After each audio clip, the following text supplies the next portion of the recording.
Okay, so leading GRA ladies to the Africa Cup Club Champions, which was a huge accomplishment. What was the key to your team's success in Ismailia, and how do you personally inspire your teammates? Okay, first of all, I would say we've already had an experience with the Egyptians in 2019. So going there again, we really prepared very well. Because the last time we went there, we went to the finals and we had a one goal down and they won. So this going forward this year, we had it in our minds that we take one match at a time, wouldn't go beyond ourselves. So we had to strategize how we go into each match after. Then after we have this team talk after we correct our mistakes. The ones we did better, we improve upon them. We go for training session and correct those mistakes. So I think that worked, and we were focused. Though the weather wasn't that favorable, but we had this psychological and physical training from our coaches. So I think all these coming together made us who we are today.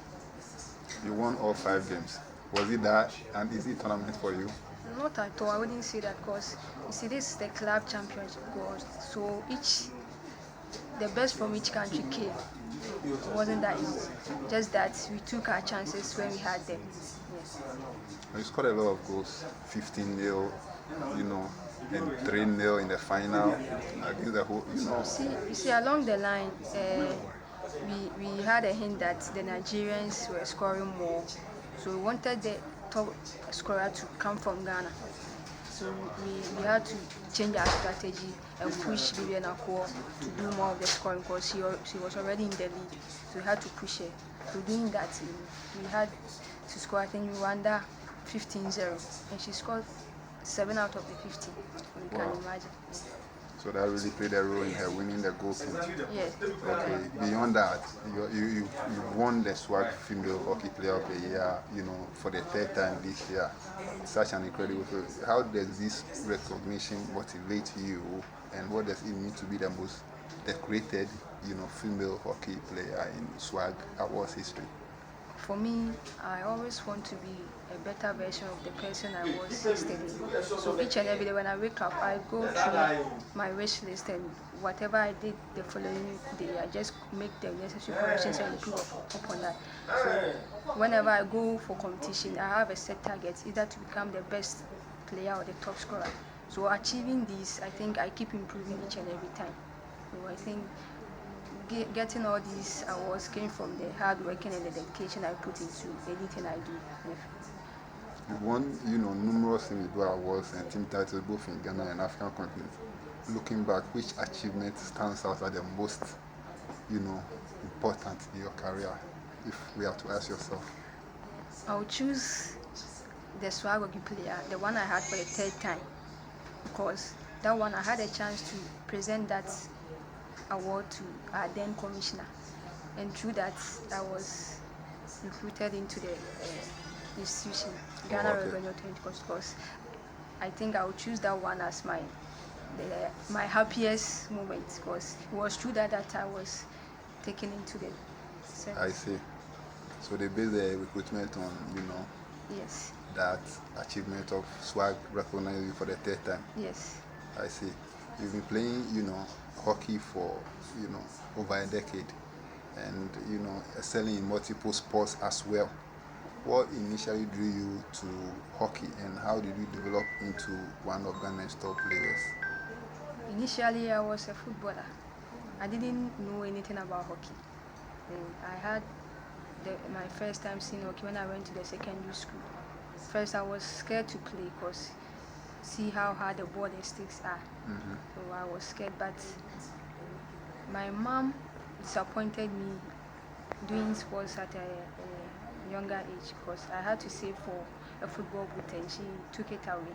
So I didn't have the support and the courage to even try again. But going to the secondary school, I was a boarding student. So I took that advantage because my mom wasn't there, no one to control me to do this and don't do that. So I took that opportunity to join the hockey team, and I was selected for the regionals team, and through that I went to the under 17, came to the 21, and I've been sailing through till this time.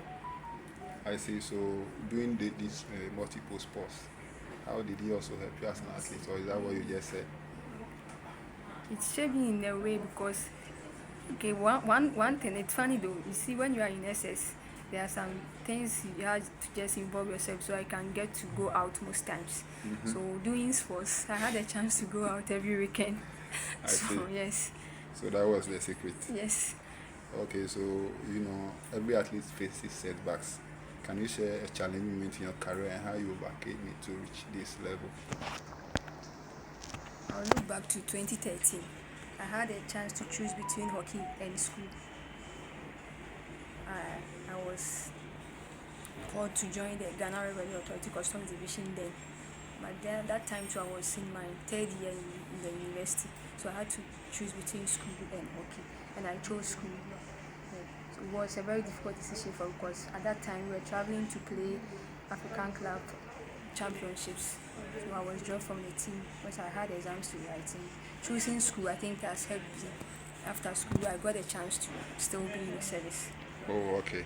So it's really you made the right decision. Yes, So I think I did. you also mentioned how much it meant for to have your mother witness your achievements.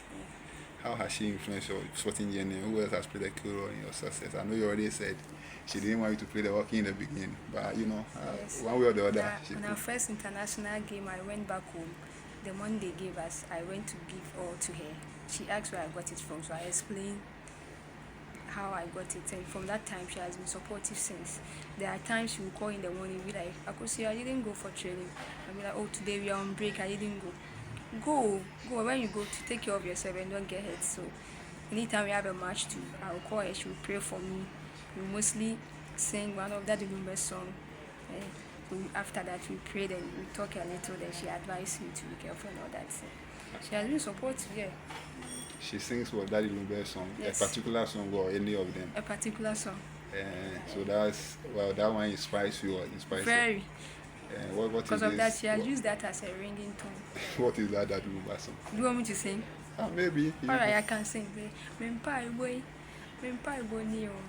Tell me some friend mempai boy ni o. Oh, okay, that gospel is Yes. sung by Daddy Lumber, the famous Ghanaian musician, highlife musician.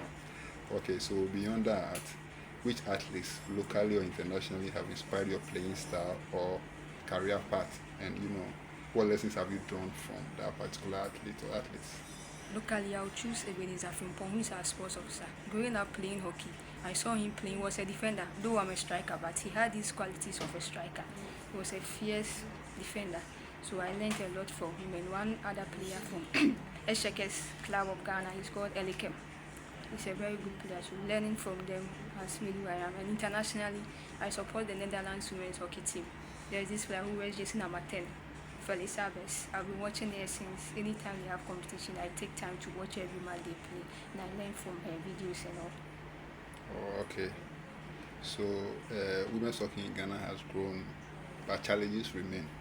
What are some key areas that need improvement to elevate the sport further?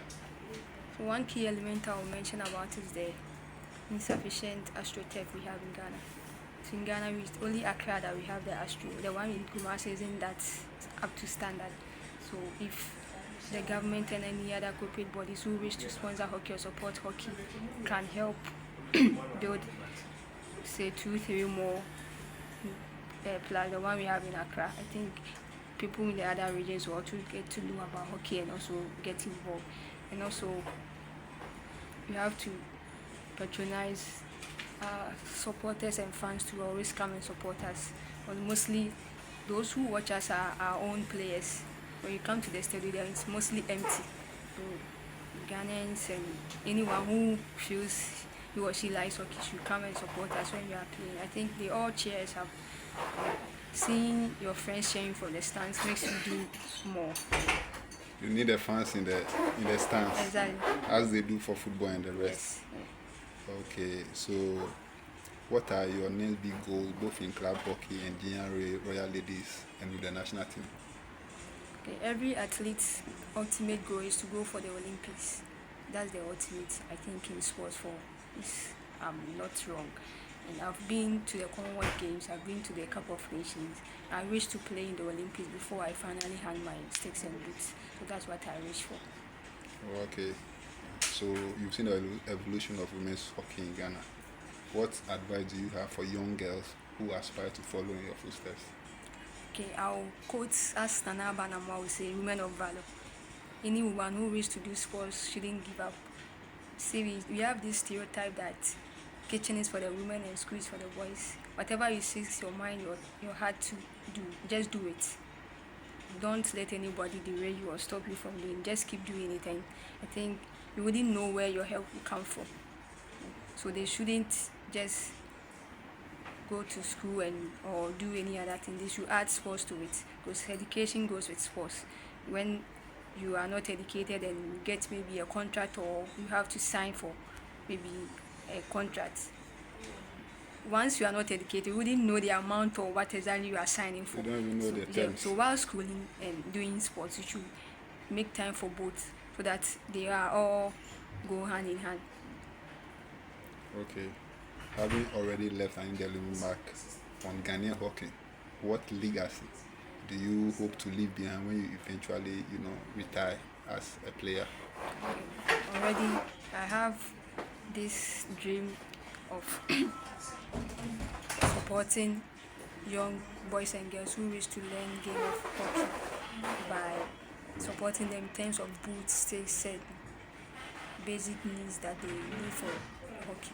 So before I retire fully, I would like to engage with other fellow players or NGOs, corporate bodies who wish to support my dream, that will help all those from the rural areas, because it's only in Accra, Takoradi and Cape Coast you see hockey.